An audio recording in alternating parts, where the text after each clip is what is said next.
Proses input data aparat sipil negara paruh waktu di Kabupaten Maluku Tengah kembali mendapat perhatian serius. Pemerintah daerah memastikan tetap berkoordinasi dengan pihak sekolah dan instansi pendidikan untuk melengkapi berbagai dokumen yang dibutuhkan.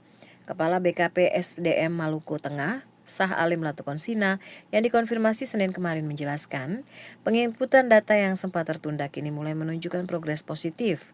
Latukonsina berharap seluruh proses dapat dirampungkan pada akhir Desember sehingga kelengkapan administrasi dapat difinalkan pada 1 Januari 2026 mendatang.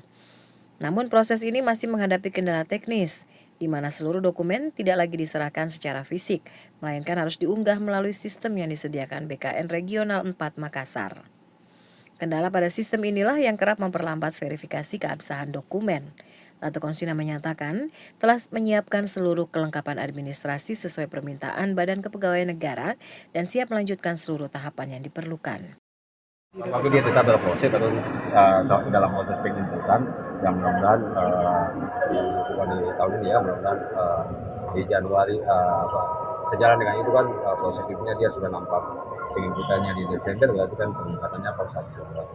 Mudah-mudahan dia bisa selesai dalam waktu yang tidak terlalu lama terkait dengan proses penginputan, dan mudah-mudahan untuk administrasinya tidak ada kendala sebagaimana pada proses tahap kedua, sehingga mungkin dia bisa cepat. Jadi dari Katon sih mengharapkan prosesnya bisa cepat, namun kan ini kan dia melalui sistem yang kan uploadan lewat sistem, jadi ini kendala ini yang Katon sering tahu menjadi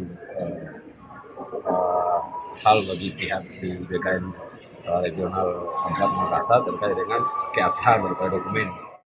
Dari Masohi, Maluku Tengah, kontributor TVRI Fathahila Sia melaporkan.